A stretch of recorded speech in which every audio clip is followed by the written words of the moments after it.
My name is Richard Hawkins. I'm a father and husband to Christina. We have 4 kids. We've been together for 19 years, since we were 15 years old. When I was 18, I chose the profession of culinary arts and working in restaurants, and I have been active in that industry my entire professional life.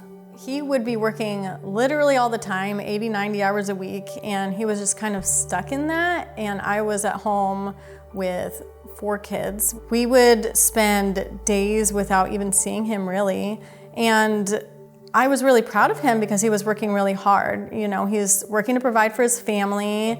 He was anything but lazy. He's having a great example for the boys, but it was kind of hopeless. And so I was just super in the midst of it, just toddlers and diapers, and he's just going to work all the time. Part of our provision and part of working for the hours I was working was looking at not only trying to provide for like our current model where we were. We always thought we were fairly good with money and our finances.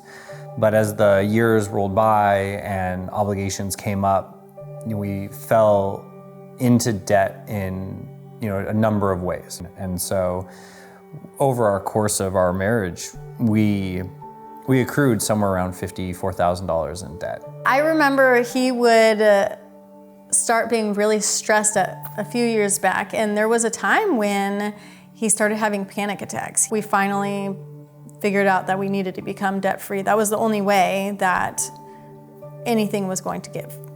It was very obvious I was unable to continue working the pace that I was working at, and there needed to be better boundaries set up for my life, and then for the family life as well. We started coming to real life and listening and being more involved in church again as a priority and a commitment between the two of us. And that was when Christina found the financial classes that was offered at Real Life. One of the things we learned very early on in the process, after the first class that we went to, was that finances and marriage are something we share. And the responsibility of those finances is something that we share together. We talked about budget every single day. And not in a way of you can't have things, but in a way of what do we actually want?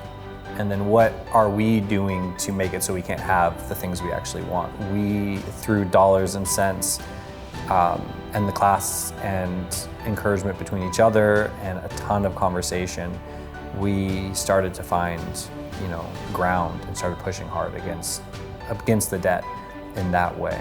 You're now working for your future instead of working for your past. And that perspective was enough to keep the fire underneath us. I took our budget and I was looking through every single line item, but there were a couple that we did find that we could save some money in. I researched a ton of different homeowners insurance, car insurance, things like that, and I was able to save some money there.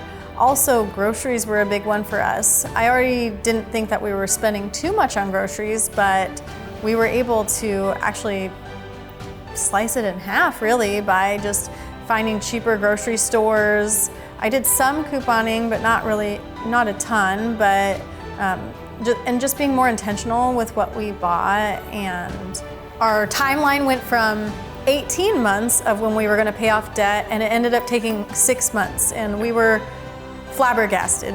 10 months, we saved or paid off $84,000. Yep.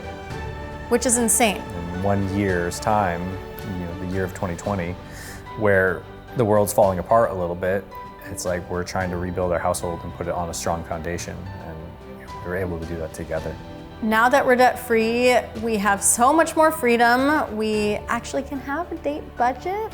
When needs pop up in our friends and our family and our sphere of influence around us, we're able to, shine the light of Jesus, and being able to step in, as we've been able to in the last year, to help out someone that is truly hurting or has a need that they can't meet.